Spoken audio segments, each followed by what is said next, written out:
올 한 해도 주님께서 주시는 복 많이 누리시는 우리 한 분 한 분 되었으면 좋겠는데요.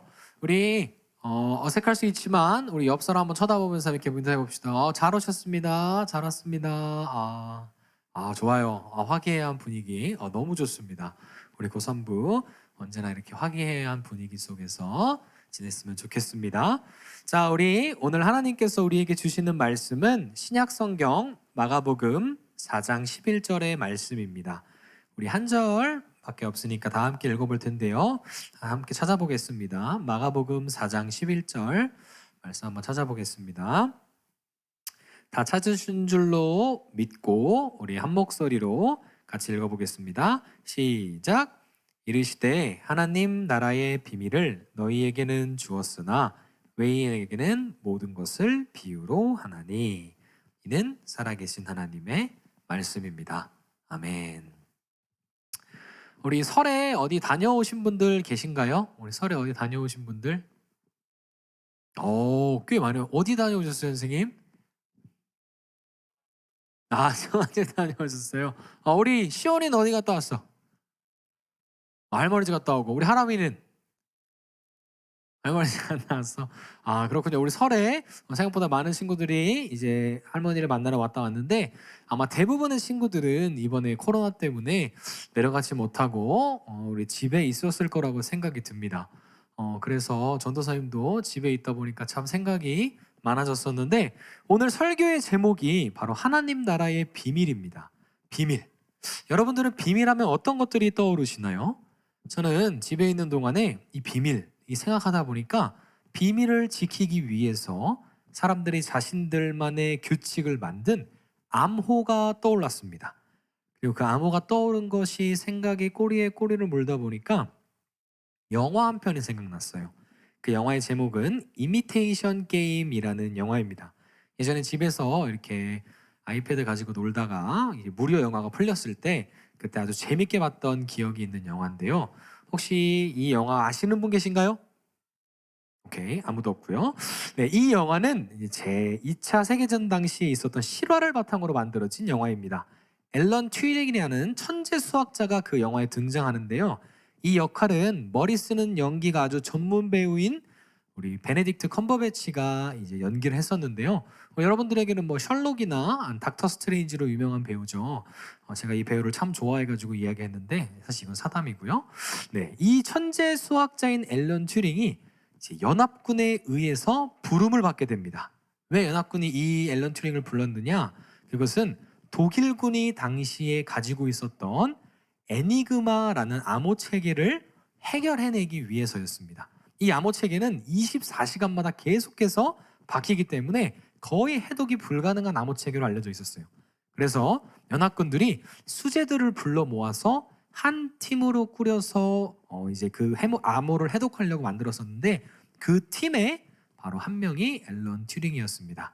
연합군은 그 암호를 해독하면 독일군의 비밀스러운 작전들을 다 알 수 있게 될 것이라고 생각했기 때문에 그렇게 된다면 이 전쟁을 상대방의 작전을 읽었기 때문에 승리할 수 있다고 믿었기 때문에 이들을 불러 모은 것이에요.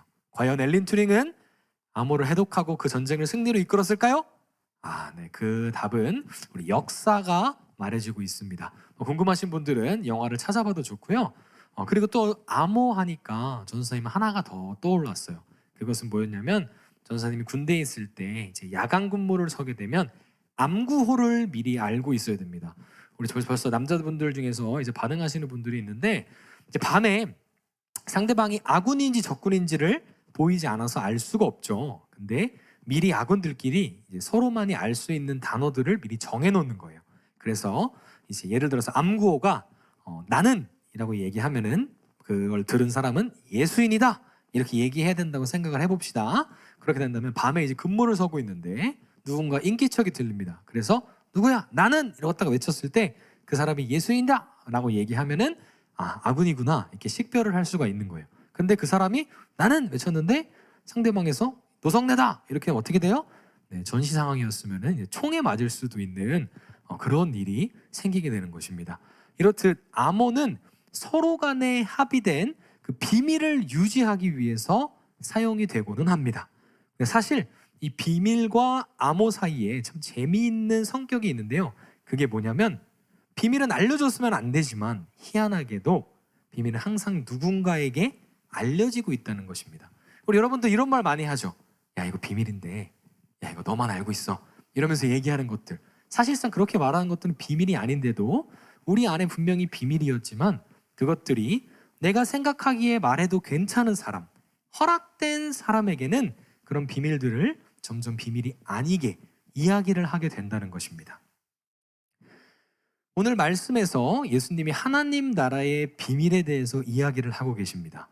저와 함께 다시 한번 이제 본문을 보도록 하겠습니다. 제가 한번 읽어보겠습니다. 이르시되 하나님 나라의 비밀을 너희에게는 주었으나 외인에게는 모든 것을 비유로 하나니. 아멘. 이 문장을 보니 하나님 나라의 비밀이 이제 막 비밀이 아닌 것이 되어가고 있는 것이 느껴지시나요? 왜냐하면 이전까지는 비밀이었지만 너희에게 주었다라고 얘기를 하고 계세요. 그 말은 이젠 이 비밀이 드러날 것이라는 것을 이야기하고 있는 것입니다.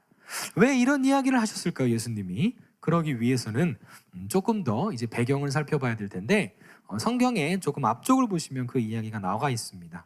마가복음 4장 1절 2절을 보시면은 예수님께서 배 위에서 큰 무리를 가르치고 계시는데 그 가르침을 비유로 하고 계신 것을 우리가 볼 수 있습니다. 이 가르침은 우리가 잘 알고 있는 비유인데요, 바로 4가지 땅에 뿌린 씨앗 비유입니다. 사실 우리도 이 비유는 많이 들어보았지만 저게 무슨 내용일까 확 와닿는 느낌은 없이 뭔가 이렇게 이해하지 못하고 생각하고 있는 경우가 되게 많은데, 마찬가지예요. 이 사람들도, 그 큰 무리들도 예수님이 하시는 그 비유를 다 들었지만 잘 이해하지 못했어요. 어떻게 알았냐고요? 10절에 보면은 그 이야기가 나와 있습니다. 예수님께서 홀로 계실 때에 함께한 사람들이 12제자와 더불어서 그 비유에 대해서 물었다라는 말이 있어요. 그 말을 보면 예수님에게 다시 한번 그 비유에 대해서 설명해 주기를 부탁하고 있는 것입니다. 그래서 이들은 마찬가지로 내용을 우리와 같이 듣기만 한 거예요. 무언가 어떤 뜻인지는 모른 채 예수님의 가르침을 그저 듣기만 한 것입니다. 그래서 깨닫지는 아직 못한 상태인데, 예수님의 말을 이해하지 못한 사람들과 12제자들이 예수님께 이제 비유에 대한 설명을 요청하러 예수님을 찾아간 겁니다. 예수님 도대체 이게 무슨 뜻입니까? 이렇게 질문을 하러 간 것인데, 예수님의 그 질문에 대한 대답이 바로 오늘의 본문인데, 굉장히 특별한 것이 예수님이 바로 그 비유를 설명해 주시지 않고 왜 그들이 비유를 제대로 이해를 못했는지를 이야기를 해주십니다. 마가복음 같은 경우에는 약간 이제 주었다라는 표현을 쓰고 있는데, 마가복음과 같은 내용을 다루고 있는 다른 복음서에 보면 허락이 되었다라는 말이 나와 있어요. 너희에게 허락되었다. 그래서 결국 이 말은 이 비유가 허락된 이들에게만 알아들을 수 있도록 하시겠다라는 그 말씀을 하고 계신다는 거예요. 허락된 사람들이 있다면 허락받지 못한 사람들도 존재한다는 것인데, 그들을 이 성경에서는 외인이라고 표현하고 있습니다. 말 그대로 밖에 있는 사람인 거예요. 이 비밀과는 전혀 상관없는 사람들이 되는 것입니다. 허락받은 자들을 살펴보기 전에 이 외인들을 먼저 우리가 살펴보도록 하겠습니다. 이 외인들에 대해서는 12절에 조금 더 나와 있는데요, 12절 말씀 제가 읽어보도록 하겠습니다. 이는 그들로 보기는 보아도 알지 못하며 듣기는 들어도 깨닫지 못하게 하여 돌이켜 죄사함을 얻지 못하게 하려 함이라 하시고. 아멘. 이 말씀에 보면은 외인들은 보아도 알지 못한다라고 적혀 있습니다. 여기서 이 보다라는 것, 이 보다라는 것이 다른 곳에도 쓰여져 있는 것을 알 수가 있는데요, 바로 예수님이 돌아가실 때 그 십자가 사건에서 이 보다라는 표현이 쓰입니다. 언제 쓰이냐면 마태복음에 보면은 예수님이 돌아가실 때 하신 말씀이 나와요. 엘리 엘리 라마 사박다니. 이게 무슨 뜻일까요? 나의 하나님 어찌하여 나를 버리셨나이까. 이렇게 이야기하는 장면이 나옵니다. 이 장면을 보고 많은 사람들이 이 장면을 보고 있었는데 두 종류의 사람들이 나옵니다. 첫 번째는 조롱하는 사람들이 있어요. 같은 것을 보았는데 그것에 대해서 전혀 알아채지 못하고 그저 조롱하는 거예요. 저 예수가 엘리야 선지자를 찾는다. 어디 엘리야 선지자가 어떻게 하는지 한번 지켜보자. 라고 이야기하면서 조롱하는 무리가 있는 반면에 로마의 백부장처럼 그리고 그런 또 알아듣는 사람들이 있었는데 그 사람들은 뭐라고 했냐면 저분이 정녕 하나님의 아들이셨구나 이렇게 알아채는 사람들이 있었던 거예요. 이 보다라는 그 단어 안에가 그런 표현들이 이 당시에 이 성경에는 쓰이고 있었던 거예요. 단순히 보기만 한다는 것이 아니라 알게 된다는 의미도 내포가 돼 있었던 것입니다. 마찬가지로 예수님께서 말씀하신 그 외인들은 봤지만 전혀 그 보기만 할 뿐 그 안에 숨겨져 있는 것들은 알아채지 못한다라는 것을 우리가 알 수가 있습니다.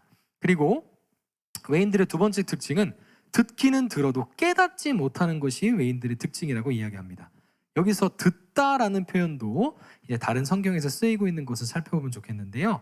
열왕기하에 보면 히스기야와 그리고 아수르 왕 그 사네립이 싸우는 장면이 나옵니다. 히스기야에게 이제 아수르의 왕 사네립이 대군을 몰고 쳐들어와요. 그런데 그때 이제 사네립이 히스기야를 향해서 욕하고 조롱하고 하면서 하나님을 욕합니다. 그때 히스기야가 그 장면을 보고 하나님 앞에 기도를 합니다. 여호와여 귀를 기울여 들으소서. 여호와여 눈을 떠서 보시옵소서. 사네립이 살아계신 하나님을 비방하러 보낸 말을 들으시옵소서. 이렇게 기도를 합니다. 여기서 히스기야가 들으라는 말을 하는데 이 들으라는 말이 오늘 본문에 나와 있는 들으라는 것과 같은 어원이에요. 근데 과연 이 말이 하나님 그냥 내가 이렇게 말하니까 그냥 들어주세요 이거일까요? 아닙니다. 그 안에는 숨겨진 의미가 또 있는 거예요. 무슨 말이냐? 들어주시고 행동해 주세요라는 걸 이야기하고 있는 거예요. 듣고 하나님 내 마음 뭔지 아셨죠? 내 마음 지금 깨달으셨죠? 빨리 저 사내립 물리쳐 주세요 라고 이야기를 하고 있다는 말입니다. 하지만 외인들은 그저 들을 뿐 이 숨겨진 의미들을 깨닫지 못한다라고 지금 이야기를 하고 있는 거예요. 외인은 결국 비유에 대해서 씨 뿌리는 비유를 했다고 하지만 그 당시에 농사를 짓는 문화가 있었기 때문에 농사를 지을 때도 이런 씨를 뿌리는 모습을 보면서도 예수님 이야기를 들으면서 머릿속에 상상이 가면서도 전혀 알아차리지 못하고 그 이야기를 들여도 전혀 깨닫지 못하고 있던 소리입니다. 그렇다면 외인이 아닌 사람들은 어떻게 되는 것일까요? 그런 사람들은 예수님의 비유를 보고 알아차릴 수 있게 된다라는 말입니다.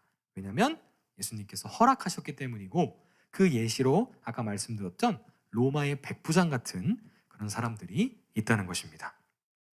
그리고 보았을 때 알아채는 것뿐만이 아니라 들었을 때 깨달을 수 있게 되는 것도 허락된 사람들의 특징입니다. 예수님의 비유를 들으면 왜 그 비유를 하셨는지 그 안에 숨겨져 있는 뜻을 깨달을 수가 있다는 말이에요. 그렇게 되면 어떻게 될까요? 22절 뒷부분을 보면은 돌이켜 죄사함을 얻지 못하게 된다라는 말이 있는데 결국 이 얘기를 반대로 얘기하면 그것들이 허락된 자들에게는 그 이야기를 듣고 알아채고 깨달아서 자신 스스로 돌이켜서 하나님 앞에 죄사함을 받게 된다는 것이에요. 이 내용을 기억하면서 오늘 이 씨 뿌리는 비유를 잠깐 이야기할까 합니다. 지금 씨앗은 총 4곳에 뿌려졌습니다. 4곳에 뿌려졌는데 첫 번째는 길가, 두 번째는 돌밭, 세 번째는 가시떨기, 네 번째는 좋은 땅에 떨어진 것으로 우리가 알 수 있어요. 그리고 계속해서 씨를 뿌리고 있는 사람이 등장을 합니다. 예수님은 그 사람이 뿌리는 것이 결국 말씀을 뿌리는 자라고 이야기를 하고 계십니다. 그렇다면 여기서 그 말씀을 뿌린 자는 누구를 이야기하는 걸까요? 네, 바로 예수님을 지칭하고 있는 것이겠죠. 그렇다면 그 각 4가지의 땅의 종류, 그 땅은 누구를 말하는 것일까요? 바로 말씀을 듣고 있는 그 사람들에 대해서 그리고 우리들에 대해서 이야기를 하는 것일 겁니다. 누군가의 마음밭은 길가인 거예요. 여러분 길하면 뭐가 생각나죠? 땅 위에 포장을 해놓은 게 많이 생각이 나죠? 그런 길에 과연 씨가 심길 수 있을까요? 아니요, 전혀 없습니다. 뿌리를 내릴 수 있는 땅이 없기 때문에 그곳에는 씨가 뿌리를 내릴 수가 없고 심겨질 수가 없어요. 그래서 예수님은 말씀하십니다. 그 뜻을 해석하시면서 사탄이 그 말씀이 그 사람 마음밭에 들어가자마자 바로 채간다라고 이야기를 하고 계세요. 그리고 두 번째 돌밭 같은 경우에는 돌이 많은 곳에는 씨앗이 심겨졌는데 어렵게 뿌리를 내리겠죠. 근데 뿌리가 땅에 제대로 박히지 못하기 때문에 어떻게 되겠어요? 마르겠죠. 마찬가지로 예수님은 설명하십니다. 말씀을 잠시 동안 기쁨으로 받게 돼요. 하지만 그 씨가 뿌리를 내릴 수 없듯이 환난이나 핍박이 오면은 자신을 잡아줄 그 믿음의 뿌리가 견고하게 서 있지를 못합니다. 그래서 금방 다시 무너지는 것을 볼 수가 있어요. 그리고 세 번째, 뿌리는 있지만 자라려고는 하지만 세상에 너무 많은 즐거움들과 유혹들과 욕심들이 가시떨기처럼 이렇게 막고 있어서 내가 자라려고 하는 그 내 마음의 말씀의 그 싹이 막히는 거예요. 그러다 보면 어떻게 돼요? 더 이상 자라지 못하면 그 싹은 열매를 맺을 수가 없는 것을 볼 수 있습니다. 마지막 땅에는 우리가 가장 바라는 이상향이에요. 어떤 거죠? 말씀 제대로 받아서 30배, 60배, 100배의 열매를 맺는 삶. 이 삶을 예수님께서 설명을 해주십니다. 근데 이것이 하나님 나라의 비밀이라고 하는 거예요. 도대체 무슨 말일까? 앞쪽에서 외인과 너희들에게 뭔가 허락되었다는 얘기를 하시고 그 다음에 이 얘기를 하는 것. 이 두 가지가 어떻게 연결이 될 수 있을까요? 그것은 예수님으로 비유되는 씨를 뿌리는 자는 사람이에요. 그렇기 때문에 무언가 능동적으로 무언가를 할 수 있는 존재입니다. 하지만 그 씨를 받고 있는 땅은 혼자서는 아무것도 할 수 없는 그저 땅으로만 비유되고 있어요. 뭔가 이상하지 않으신가요? 이 씨를 뿌리는 농부도 이상하고 이 씨를 뿌리는 농부가 왜 이상하냐? 보통 농사를 지을 때 땅을 보고 농사를 지을 텐데 거기 땅에 돌이 있거나 가시떨기가 있거나 아니면 길가에는 씨를 뿌릴까요? 안 뿌릴까요? 전혀 뿌리지 않죠. 그런데도 불구하고 이 농부는 계속해서 사방팔방에 씨앗을 뿌리고 있습니다. 말씀을 뿌리고 있는 거예요. 그 씨가 심어지지 않고 말라 죽을 것을 알면서도 계속해서 씨를 뿌리고 있는 거예요. 예수님이 아무리 말씀 가르치셔도 그 사람들에게는 그 말씀이 심겨지지 않는다는 것을 알면서도 희한하리만큼 계속해서 씨를 뿌리시고 계시는 겁니다. 언뜻 보면 소득이 없는 것이고 의미가 없는 것처럼 보입니다. 하지만 이것은 무엇을 말하냐면 우리가 결국에는 내 힘으로 할 수 없고 예수님만이 이 모든 것들을 해결해 주실 수 있다는 것을 내포하고 있는 것이에요. 땅인 나는 내 스스로 가시떨기를 제거하기가 불가능합니다. 땅인 나는 스스로 내 안에 있는 돌밭을 제거할 수가 없어요. 그렇다면 누가 이것을 해주실 수 있을까요? 밭을 개간할 수 있는 사람은 바로 씨를 뿌리고 있는 그 예수님이라는 말씀이에요. 우리가 처음에 들었던 것처럼 보기는 보아도 듣기는 들어도 이것을 할 수 있게 해주시는 분은 바로 하나님이라는 소리예요.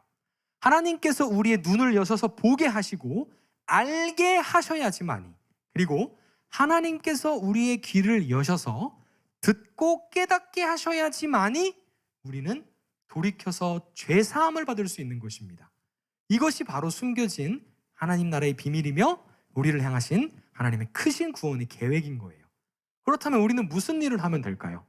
그냥 하나님이 다 알아서 할 거니까 나는 그냥 주님 하실 때까지 그냥 손 놓고 있으면 되는 걸까요? 아닙니다. 그래서 오늘 제자들의 모습을 조금 살펴보기를 원합니다. 제자들이 오늘 말씀 속에서 어떤 행동을 하고 있나요? 제자들은 이 예수님에게 그런 비유를 들었을 때 물어봅니다.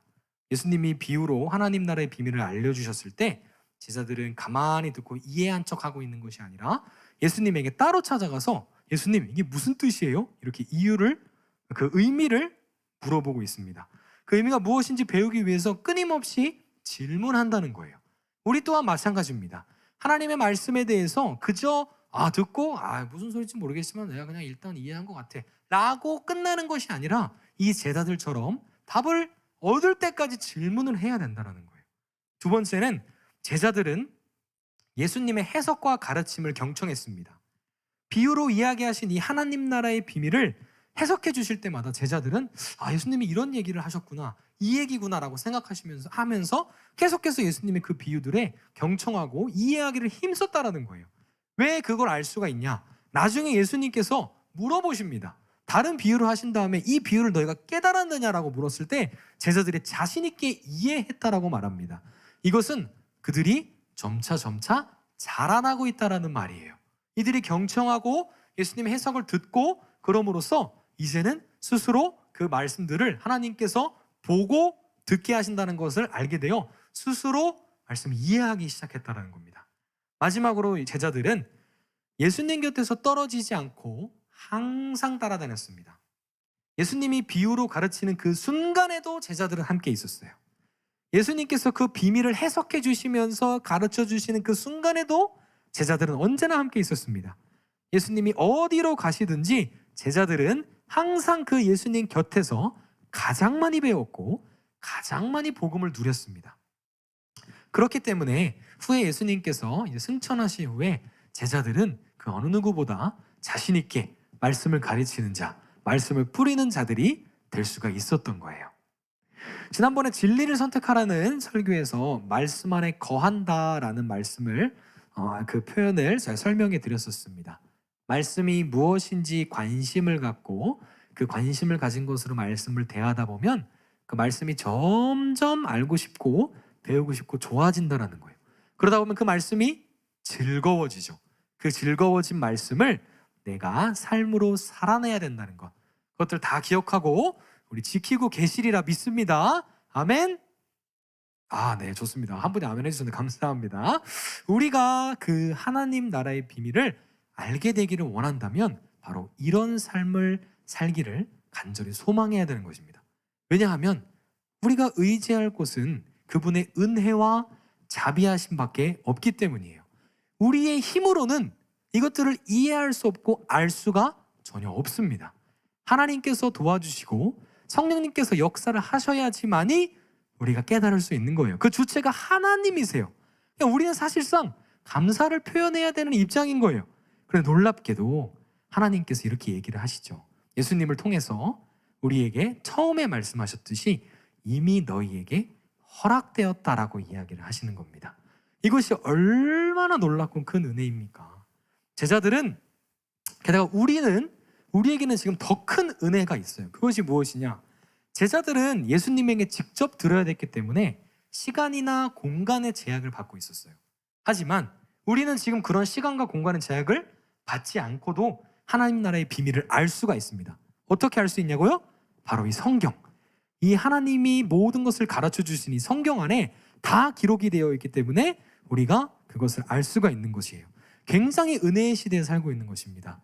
예수님께서 말씀하신 그 사실을 이 성경 안에, 이 말씀 안에 제대로 거하기만 한다면 언제라도 주님 앞에 나아갈 수 있고 성령님께서 깨닫게 해주시는 그 은혜들을 누릴 수 있다는 사실이에요. 그런데 안타깝게도 로마서에 보면 죄가 더한 곳에 은혜가 더한다라는 말이 있습니다. 지금 계속해서 은혜가 더해지고 있는데 그만큼 이 시대 가운데 지금 죄악이 창궐하고 있다라는 말이 될 수도 있는 것입니다. 점차 세상의 그 유혹의 가시떨기가 우리의 그 말씀의 씨앗이 자라지 못하도록 방해를 하고 있습니다. 그 방해하는 것을 멈추지 않고 있어요. 이미 예수님은 죽음의 권세를 이기시고 승리하심으로 악의 권세는 무릎을 꿇고 하나님 나라가 이곳에 임하였어요. 그래서 하나님 나라가 이미 임했음에도 아쉽게도 아직 완전히 제거되지 않은 그 악의 잔챙이들이 발악을 하고 있는 거예요. 마태복음 11장 20절에서 24절에 보면 예수님이 가장 기적을 많이 행하신 마을들이 있는데 그 마을들이 전혀 회개하지 않는 것을 보면서 책망하시는 내용이 나옵니다. 제가 이것도 읽어보겠습니다. 21절입니다. 화 있을진저 고라시나 화 있을진저 벳세다야 너희에게 행한 모든 권능을 드로와 시돈에서 행하였더라면 그들이 벌써 베옷을 입고 제에 앉아 회개하였으리라. 23절입니다. 가버나움아 내가 하늘에까지 높아지겠느냐 음부에까지 낮아지리라. 내게 행한 모든 권능을 소돔에서 행하였더라면 그 성이 오늘까지 있었으리라. 예수님께서는 고라신과 벳세다, 가버나움에게 그 전에 있었던 악한 곳 두로와 시돈, 소돔 같은 곳을 향하여서 지금 내가 너희들에게 보여준 것을 그곳에서 행하였더라면 그들은 다 회개하고 주님 앞에 돌아올 정도인데 그럼에도 불구하고 너희는 전혀 회개하지 않고 있는 것을 책망하고 계시는 거예요. 우리는 지금 이 예수님이 책망하신 그 시대보다도 더 악하고 힘든 시대를 살아가고 있습니다. 뉴스를 보면 무엇 하나 선한 것이 나오지 않은 현실을 마주하고 있는 것이 우리의 실정입니다. 이런 세상 가운데에 우리의 유일한 소망은 하나님의 나라입니다. 이미 임하셨으며 지금 내 안에 임하여 있으며 나를 그 나라로 초대하시기 위해서 나를 위해 십자가 지신 그 예수 그리스도를 우리는 바라보아야 하는 것입니다. 그것에 대한 비밀은 날마다 더 알기 위해서 우리는 말씀 듣는 것을 사모해야 합니다. 말씀의 자리를 사모해야 합니다. 언제라도 하나님 말씀에 대해서 배울 수 있는 자리가 있다면 주저하지 말고 그 자리로 나아가야 됩니다. 우리가 그 말씀 안에 거할 때 우리는 하나님 나라의 비밀을 알아 제대로 깨달아 제3을 받고 천국 백성이 된다는 것을 기억하셔야 돼요. 이제는 눈을 들어서 하나님 바라보기를 좀 원합니다. 그 크신 하나님의 은혜를 바라보기를 원합니다. 우리를 택하시고 우리에게 허락된 그 하나님 나라의 비밀이 얼마나 감사한 일이며 귀한 것인지를 여러분들이 돌아보며 찾았으면 좋겠어요. 이미 여러분들 마음 가운데 하나님은 계속해서 말씀하시고 보여주시고 들려주고 계신 거예요. 그것들을 여러분들이 알았으면 좋겠습니다. 그리고 돌이켜서 죄사함 받았으면 좋겠어요. 그럴 때 우리가 하나님의 나라의 백성으로서 살아갈 수가 있는 것입니다. 그래서 우리 여러분들을 위해서 준비된 아름다운 자리 하나가 있습니다. 그 자리가 뭘까요? 네, 바로 우리 겨울 연합 수양회가 준비가 되어 있습니다. 2월 25일부터 26일 목요일 금요일이죠. 그 이틀인데 그 자리에 나아가서 그 자리를 사모하는 것, 이것 또한 하나님 나라를 더욱 사모하게 하는 방법 중에 하나인 겁니다. 혼자 하기 힘들잖아요. 말씀 안에 거하는 거 사실 혼자 하면 너무나도 힘들잖아요. 그래서 초대교회에서도 끊임없이 공동체 생활을 했었죠. 우리가 그것을 알기를 원합니다. 그래서 교회에서도 정말 많은 기도와 말씀을 준비하면서 수양회를 준비하는 것이겠죠. 그러니 주저하지 말고 그 은혜의 자리를 사모하며 나아왔으면 좋겠습니다. 말씀을 정리하겠습니다. 예수님은 제자들에게 하나님 나라의 비밀을 아는 것이 허락되었다고 이야기를 하십니다. 그동안에는 보아도 보지 못하고 들어도 듣지 못했을지라도 이제는 예수님께서 친히 가르쳐 주심으로 제자들이 좋은 땅이 되어가도록 일하시기 시작하셨다는 것입니다. 예수님은 감사하게도 씨를 뿌리는 것, 말씀을 전하시는 것을 멈추시지 않으셨습니다. 미련하리만큼 말씀을 전파하시고 그 말씀을 순수하게 이루시며 한 명이라도, 한 사람이라도, 한 영혼이라도 더 하나님 나라에 들어오기를 바라셨던 분이 바로 예수님이셨습니다. 그런 예수님의 그 마음, 오늘 우리 이 자리에 나와 있는 모든 우리 친구들과 선생님들이 알기를 원합니다. 오늘 그 비밀을 알게 된 우리들이 계속해서 악이 더하여지는 이 시대 가운데, 하지만 그 악함보다, 그 죄악보다도 은혜가 더 크다는 것을 우리는 믿으며 말씀 안에 제대로 거하여 하나님 나라를 날마다 사모하며 살아가는 모든 고점생, 수험생부 친구들 되셨으면 좋겠습니다. 우리 이 시간에는 세상을 바라만 보던 그 시선을 들어서 하나님 나라를 향해 그 시선을 올려드렸으면 좋겠습니다. 우리 시선이라는 찬양 함께 부르시면서 더 이상 내가 이 세상 가운데 시선 두지 않겠습니다. 하나님, 이제는 하나님 나라를 향하여 내가 시선을 두겠습니다. 말씀 안에 거하며 하나님이 허락하신 그 비밀, 내가 이제 깨닫고 천국 백성으로 살아가겠습니다. 이렇게 다짐하는 마음으로